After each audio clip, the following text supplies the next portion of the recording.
ನಟ ದರ್ಶನ್ಗೆ ಜಾಮೀನು ನೀಡಿದ್ರ ಬಗ್ಗೆ ಸುಪ್ರೀಂ ಕೋರ್ಟ್ ಅಸಮಾಧಾನವನ್ನ ವ್ಯಕ್ತಪಡಿಸಿದೆ. ಹೈಕೋರ್ಟ್ ಆದೇಶಕ್ಕೆ ತೀವ್ರ ಅಸಮಾಧಾನವನ್ನ ಸುಪ್ರೀಂ ಕೋರ್ಟ್ ವ್ಯಕ್ತಪಡಿಸಿರುವಂತದ್ದು. ರೇಣುಕಾಸ್ವಾಮಿ ಅವರನ್ನ ಇಡೀ ಗ್ಯಾಂಗ್ ಕೊಲ್ಲಲ್ಪಟ್ಟಿದೆ ಅನ್ನುವ ವಿಚಾರಕ್ಕೆ ಸಂಬಂಧಪಟ್ಟಂತೆ ಸಾಕ್ಷಿಗಳು ಕಣ್ಣ ಮುಂದೆ ಇದೆ. ನಾವು ಮೊದಲೇ ತಿಳಿದುಕೊಳ್ಳಬೇಕು ನೋಡಿ, ಕೋರ್ಟ್ ಕೇಳುವಂತದ್ದು ಸಾಕ್ಷಿಯನ್ನ ಯಾವುದೇ ಕಣ್ಣೀರನ್ನಲ್ಲ ಅಥವಾ ಬೇರೆ ಯಾವುದೇ ಅಸಹಾಯಕತೆಯನ್ನಲ್ಲ. ಕೋರ್ಟ್ಗೆ ಬೇಕಾಗಿರುವಂತದ್ದು ಕಣ್ಣಲ್ಲಿ ಕಾಣುವಂತಹ ಸಾಕ್ಷಿ.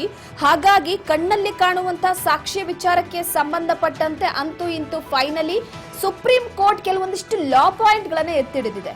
ಈಗ ರೇಣುಕಾಸ್ವಾಮಿ ಹತ್ಯೆ ವಿಚಾರಕ್ಕೆ ಸಂಬಂಧಪಟ್ಟಂತೆ ಪೊಲೀಸ್ನವರು ಚಾರ್ಜ್ ಶೀಟ್ ಅನ್ನ ಸಲ್ಲಿಕೆ ಮಾಡಿದ್ದಾರೆ. ಅಷ್ಟು ಪುಟಗಳಲ್ಲಿ ಸುಮಾರು 275 ಜನರ ಸಾಕ್ಷಿ ಹೇಳಿಕೆಯನ್ನ ಪಡೆದುಕೊಂಡಿದ್ದಾರೆ. ದರ್ಶನ್ ಅವರ ಬಟ್ಟೆಯ ಮೇಲೆ ರೇಣುಕಾಸ್ವಾಮಿಯ ಆ ಬ್ಲಡ್ ಅಂದ್ರೆ ರಕ್ತದ ಮಾದರಿಯನ್ನ ಪರೀಕ್ಷೆಗೆ ಕಳುಹಿಸಿ ಇದು ರೇಣುಕಾಸ್ವಾಮಿಯದ್ದೇ ರಕ್ತ ಅನ್ನುವಂಥದ್ದನ್ನ ಕೂಡ ಪರಿಶೀಲನೆ ಮಾಡಿ FSL ಇಂದ ವರದಿಯನ್ನ ಪಡೆದುಕೊಂಡಿದ್ದಾರೆ. ಅದಾದ ನಂತರವಾಗಿ ಇಬ್ಬರ ಮೊಬೈಲ್ ಸೀಸ್ ಮಾಡಿ ಇಬ್ಬರ ಮೊಬೈಲ್ ರಿಟ್ರೀವ್ ಮಾಡದಂತಹ ಸಂದರ್ಭದಲ್ಲಿ ಅವರಿಬ್ಬರ ಮೆಸೇಜ್ಗಳಾಗಿರ್ಬೋದು, ಅದರ ನಂತರವಾಗಿ ರೇಣುಕಾಸ್ವಾಮಿ ಹತ್ಯೆ ವಿಚಾರಕ್ಕೆ ಮಾಡುವಂತಹ ಸಂದರ್ಭದಲ್ಲಿ ಮಾಡಿದ ಪ್ರೀ ಪ್ಲಾನಿಂಗ್ ಆಗಿರ್ಬೋದು, ಇವೆಲ್ಲವೂ ಕೂಡ ಒಂದು ಕಡೆ ಸಾಕ್ಷಿಯಾಗಿ ಪೊಲೀಸ್ನವರು ಚಾರ್ಜ್ ಶೀಟ್ ನಲ್ಲಿ ಉಲ್ಲೇಖ ಮಾಡಿದ್ದಾರೆ. ಅದಾದ ನಂತರವಾಗಿ ನೋಡಿ ಸಿಸಿಟಿವಿ ಫೋಟೇಜ್ ಅಲ್ಲಿ ರಾತ್ರಿ ರೇಣುಕಾಸ್ವಾಮಿಯನ್ನ ಮನಸ್ಸೋ ಇಚ್ಛೆ ಹಲ್ಲೆಯನ್ನ ಮಾಡಲಾಗುತ್ತೆ. ಆತನ ಮೇಲೆ ದೈಹಿಕವಾಗಿ ಮಾನಸಿಕವಾಗಿ ಹಲ್ಲೆ ಮಾಡ್ತಾರೆ. ಆತನ ಮರ್ಮಾಂಗವನ್ನ ಕಟ್ ಮಾಡ್ತಾರೆ. ಕಾಲು, ಕೈ, ಬೆನ್ನು, ಆತನ ಮೂಳೆಯನ್ನೆಲ್ಲ ಕೂಡ ಮುರಿದಾಕ್ತಾರೆ. ತಮ್ಮ ರೋಷಾವೇಶ ಎಷ್ಟಿತ್ತು ಆ ಸಣಕಲು ದೇಹದ ಮೇಲೆ ಇಡೀ ಡಿ ಗ್ಯಾಂಗ್ ತೀರಿಸಿಕೊಳ್ಳುತ್ತೆ. ಅದಾದ ನಂತರವಾಗಿ ದರ್ಶನ್ ಅವರು ರೇಣುಕಾಸ್ವಾಮಿಯ ಡೆಡ್ ಬಾಡಿಯನ್ನ ಅಂದ್ರೆ ರೇಣುಕಾಸ್ವಾಮಿಯ ಸಾವಾದ ನಂತರವಾಗಿ ಆತನ ಮೃತದೇಹವನ್ನ ತಮ್ಮ ಕಾರ್ನಲ್ಲೇ ಹಾಕೊಂಡು ಹೋಗುವಂತಹ ಸಂದರ್ಭದಲ್ಲಿ ದರ್ಶನ್ ಹಾಗೆ ಆತನ ಸಹಚರರ ಆ ಒಂದು ಕಾರಿನ ಚಲನವಲನ ಸಿಸಿಟಿವಿಯಲ್ಲಿ ಸೆರೆಯಾಗಿರುತ್ತೆ. ಸೊ ಇದೆಲ್ಲವೂ ಕೂಡ ಸಾಕ್ಷಿಯಾಗಿ ಪೊಲೀಸ್ನವರು ಚಾರ್ಜ್ ಶೀಟ್ ನಲ್ಲಿ ಉಲ್ಲೇಖ ಮಾಡಿದ್ದಾರೆ. ಇಷ್ಟು ಗಂಟೆಗೆ ಹೋದ್ರು, ಇಷ್ಟು ಗಂಟೆಗೆ ಬಂದ್ರು, ಇಷ್ಟು ಜನನೇ ಇದ್ರು ಅಂತ ಹೇಳಿ. ಅದಾದ ನಂತರವಾಗಿ ನೋಡಿ ರೇಣುಕಾಸ್ವಾಮಿಯನ್ನ ಕಿಡ್ನಾಪ್ ಮಾಡುವಂತಹ ವಿಚಾರಕ್ಕೆ ಸಂಬಂಧಪಟ್ಟಂತೆ ಅವನನ್ನ ಪಟ್ಟಣಗೆರೆ ಶೆಡ್ಗೆ ಕರ್ಕೊಂಡ್ ಬಂದಂತಹ ಸಂದರ್ಭದಲ್ಲಿ ದರ್ಶನ್ ಅವರು ಶೆಡ್ಗೆ ಹೋಗುವಂತಹ ವಿಚಾರ ಎಲ್ಲವೂ ಕೂಡ ಸಿಸಿಟಿವಿಯಲ್ಲಿ ಸೆರೆಯಾಗಿದೆ. ಸೊ ಹಾಗಾಗಿ ಇವೆಲ್ಲವೂ ಸಾಕ್ಷಿ ಇರಬೇಕಾದ್ರೆ ಅದು ಹೇಗೆ ಬೇಲನ್ನ ಕೊಡ್ತೋ ಹೈಕೋರ್ಟ್ ಅನ್ನುವಂತಹ ವಿಚಾರವಾಗಿ ಬೇಸರವನ್ನ ವ್ಯಕ್ತಪಡಿಸಿರುವಂತದ್ದು. ಹಾಗಾಗಿ ನಟ ದರ್ಶನ್ ಅವರಿಗೆ ಈಗ ಮತ್ತಷ್ಟು ನಡುಕ ಶುರುವಾಗಿದೆ. ಸುಪ್ರೀಂ ಕೋರ್ಟ್ ಹಾಕಿರುವಂತಹ ಕೆಲವೊಂದಿಷ್ಟು ಲಾ ಪಾಯಿಂಟ್ ದರ್ಶನ್ ಅವರನ್ನ ಅಲುಗಾಡುವ ರೀತಿ ಮಾಡಿರುವಂತದ್ದು. ಅದ್ರ ಜೊತೆಗೆ ದರ್ಶನ್ ಅವರು ನೇಮಕ ಮಾಡಿರುವಂತಹ ಲಾಯರ್ ಕೂಡ ವಾದವನ್ನ ಮಂಡಿಸಿದ್ದಾರೆ.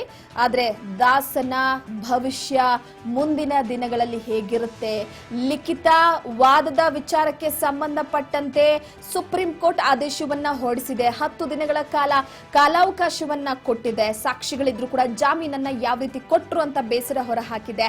ಚೀಮಾರಿಯನ್ನ ಹಾಕಿರುವಂತದ್ದು ಹೈಕೋರ್ಟ್ ನ ಈ ಬೇಲು ವಿಚಾರಕ್ಕೆ ಸಂಬಂಧಪಟ್ಟಂತೆ. ಹಾಗಾಗಿ ಏನಾಗುತ್ತೆ ಅಂತ ಹೇಳೋದಕ್ಕೆ ಸಾಧ್ಯ ಇಲ್ಲ. ಆದ್ರೆ ದರ್ಶನ್ ಅವರಿಗೆ ಸ್ವಲ್ಪ ದಿನಗಳ ಮಟ್ಟಿಗೆ ರಿಲೀಫ್ ಇತ್ತು. ಡಿಸೆಂಬರ್ ತಿಂಗಳಲ್ಲಿ ಒಂದ್ ರೀತಿ ಸ್ವತಂತ್ರ ಹಕ್ಕಿಯಾಗಿ ಜೈಲಿನಿಂದ ಹೊರ ಬಂದ್ರು. ಆದ್ರೆ ಮತ್ತೆ ಜೈಲು ಹಕ್ಕಿ ಆಗ್ತಾರಾ?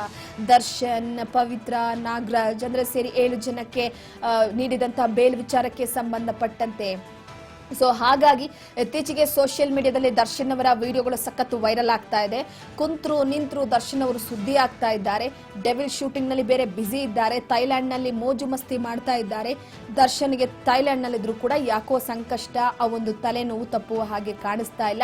ಎಲ್ಲವೂ ಕೂಡ 10 ದಿನಗಳ ನಂತರ ಬೇಲ್ ರದ್ದತಿ ವಿಚಾರಕ್ಕೆ ಸಂಬಂಧಪಟ್ಟಂತೆ, ಮುಂದುವರಿಯುವ ವಿಚಾರಕ್ಕೆ ಸಂಬಂಧಪಟ್ಟಂತೆ ಆದೇಶವನ್ನ ಸುಪ್ರೀಂ ಕೋರ್ಟ್ ಏನ್ ಕಾಯ್ದಿರಿಸಿದೆಯೋ ಅದು 10 ದಿನಗಳ ನಂತರ ಹೊರ ಬರುತ್ತೆ. ಈಗ ದರ್ಶನ್ ಅವರಿಗೆ ನಡುಕ ಶುರುವಾಗಿದೆ. ಸೊ ಏನಾಗಬಹುದು ಅಂತ, ಮತ್ತೆ ಜೈಲು ಹಕ್ಕಿ ಆದ್ರೆ ನಿಜವಾಗ್ಲೂ ಕೂಡ ಅವರ ಫ್ಯಾನ್ಸ್ಗೆ ಮತ್ತಷ್ಟು ಬೇಸರ. ಯಾಕಂದ್ರೆ ದರ್ಶನ್ ಅವರು ಹೊರ ಬಂದ ನಂತರವಾಗಿ ಅವರ ಫ್ಯಾನ್ಸ್ಗಳ ಹರ್ಷೋದ್ಗಾರ ಕೇಳೋದಕ್ಕೆ ಆಗ್ತಿರ್ಲಿಲ್ಲ. ರಸ್ತೆಗಳಲ್ಲೆಲ್ಲ ಕೂಡ ಪಟಾಕಿಯನ್ನ ಸಿಡಿಸಿ ದೇವರಿಗೆ ಅರ್ಚನೆಯನ್ನ ಮಾಡಿ ಪ್ರಾರ್ಥನೆಯನ್ನ ಸಲ್ಲಿಸಿ ದರ್ಶನ್ ಅವರು ಕೂಡ ಇತ್ತೀಚೆಗೆ ಟೆಂಪಲ್ ರನ್ ಗಳನ್ನ ಅತಿ ಹೆಚ್ಚಾಗಿ ಮಾಡ್ತಾ ಇದ್ರು. ತನ್ನ ಪತ್ನಿಯ ಜೊತೆ ವಿವಿಧ ದೇವಸ್ಥಾನಗಳಿಗೆ ತೆರಳಿ ವಿಶೇಷ ಪೂಜೆಯನ್ನ ಸಲ್ಲಿಸ್ತಾ ಇದ್ರು. ಅವರ ಫೇವ್ರೆಟ್ ಗಾಡ್ ಚಾಮುಂಡಿ ಬೆಟ್ಟಕ್ಕೆ ತೆರಳಿ ಚಾಮುಂಡೇಶ್ವರಿಯ ದರ್ಶನವನ್ನ ಪಡೆದು ಆಶೀರ್ವಾದವನ್ನ ಪಡೆದುಕೊಂಡ್ರು. ಕೊಟ್ಟಿಯೂರು ವರ್ಷಕ್ಕೊಮ್ಮೆ ತೆರೆಯುವಂತಹ ಕೊಟ್ಟಿಯೂರು ದೇವಾಲಯಕ್ಕೆ ಹೋಗಿ ವಿಶೇಷ ಪೂಜೆಯನ್ನ ಸಲ್ಲಿಸಿದ್ರು. ಹಾಗೆ ಸಾಕಷ್ಟು ದೇವರ ಮೊರೆ ಹೋದ್ರು. ತಮ್ಮ ಪತ್ನಿ ಹರಕೆಯನ್ನ ತೀರಿಸಿಕೊಳ್ಳೋದಕ್ಕೂ ಕೂಡ ಅವರ ಜೊತೆ ಕೈ ಜೋಡಿಸಿದ್ರು. ಹಾಗಾಗಿ ಅವೆಲ್ಲಾ ಪ್ರಾರ್ಥನೆ ಫಲಿಸಬಹುದಾ ಇನ್ನ 10 ದಿನಗಳ ನಂತರ? ಈಗಾಗಲೇ ಪ್ರಾರ್ಥನೆಯನ್ನ ಸಲ್ಲಿಸಿದ್ದಾಗಿದೆ ಅವರ ಅಭಿಮಾನಿಗಳು.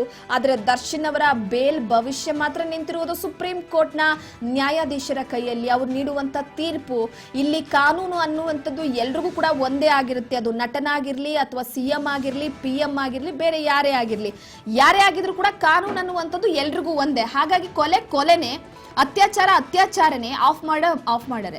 ಸೊ ಹಾಗಾಗಿ ಕೊಲೆ ಮಾಡಿದ ವಿಚಾರಕ್ಕೆ ಸಂಬಂಧಪಟ್ಟಂತೆ ಈಗ ಸುಪ್ರೀಂ ಕೋರ್ಟ್ ಮೊದಲೇ ಬೇಸರ ವ್ಯಕ್ತಪಡಿಸಿದೆ. ಯಾಕಂದ್ರೆ ನಟ ದರ್ಶನ್ ಅವರಿಗೆ ನೀಡಿದಂತ ಹೈಕೋರ್ಟ್ ಜಾಮೀನಿನ ವಿಚಾರಕ್ಕೆ ಸಂಬಂಧಪಟ್ಟಂತೆ ಯಾವ ಆಧಾರದ ಮೇಲೆ ಕೊಟ್ರಿ ಅಂತ ಇಷ್ಟೆಲ್ಲ ಸಾಕ್ಷಿ ಇದೆ. ಚಾರ್ಜ್ ಶೀಟ್ ನಲ್ಲಿ ಪ್ರತಿಯೊಂದು ಕೂಡ ಉಲ್ಲೇಖ ಆಗಿದೆ. ಸಾಕ್ಷಿಗಳ ಹೇಳಿಕೆಗಳು ದಾಖಲಾಗಿದೆ. ಅವರಿಬ್ಬರ ಹಿನ್ನೆಲೆಗಳು ಕೂಡ ದಾಖಲಾಗಿದೆ. ಇಂತಹ ವಿಚಾರಕ್ಕೆ ಸಂಬಂಧಪಟ್ಟಂತೆ ನೀವು ಯಾಕೆ ಬೇಲನ್ನ ಕೊಟ್ರಿ ಅನ್ನುವಂತಹ ವಿಚಾರವಾಗಿ ಅಸಮಾಧಾನವನ್ನ ವ್ಯಕ್ತಪಡಿಸಿರುವಂತದ್ದು. ಆದ್ರೆ ನೋಡಿ, ಈಗ ದರ್ಶನ್ ಅವರು ಹೊರ ಬಂದ ನಂತರವಾಗಿ ಶೋಕಿ ಮಾಡ್ತಿಲ್ಲ ಅಥವಾ ಬೇರೆ ವಿಚಾರವಾಗಿ ಪವಿತ್ರ ಗೌಡ ಅವರನ್ನ ಭೇಟಿ ಆಗೋದಾಗಿರ್ಬೋದು, ಇದು ಯಾವುದೂ ಮಾಡ್ತಿಲ್ಲ. ದರ್ಶನ್ ಅವರು ಡೆವಿಲ್ ಚಿತ್ರೀಕರಣದಲ್ಲಿ ಬ್ಯುಸಿ ಆಗಿದ್ದಾರೆ. ಪವಿತ್ರ ಗೌಡ ತನ್ನ ರೆಡ್ ಕಾರ್ಪೆಟ್ ಏನು ಕೆಲವೊಂದಿಷ್ಟು ಬ್ರಾಂಡೆಡ್ ಬಟ್ಟೆ ಸೇಲ್ ವಿಚಾರಕ್ಕೆ ಸಂಬಂಧಪಟ್ಟಂತೆ ತಮ್ಮದೇ ಆದ ಒಂದು ಮೆಥಡ್ ಅಲ್ಲಿ ತೆಗೆದುಕೊಂಡು ಹೋಗಕ್ಕೆ ಪ್ಲಾನ್ ಮಾಡ್ತಿದ್ದಾರೆ. ಇನ್ನ ಇತರರು ಇವ್ರ ಜೊತೆ ಸೇರ್ಕೊಂಡು ರೇಣುಕಾ ಸ್ವಾಮಿ ಕೊಲೆಯಲ್ಲಿ ಭಾಗಿಯಾಗಿದ್ದಂತವ್ರು ಕೂಡ ತಮ್ಮ ಜೀವನವನ್ನ ನಡೆಸ್ಕೊಂಡು ಹೋಗ್ತಿದ್ದಾರೆ. ಸೊ ಎಲ್ಲವೂ ನಡೆದುಕೊಂಡು ಹೋಗ್ತಾ ಇರುವಂತಹ ಸಂದರ್ಭದಲ್ಲಿ ಈಗ ಸುಪ್ರೀಂ ಕೋರ್ಟ್ನ ತೀರ್ಪು ಅನ್ನುವಂಥದ್ದು ಎಲ್ಲವನ್ನ ಕೂಡ ಛಿದ್ರ ಮಾಡುತ್ತಾ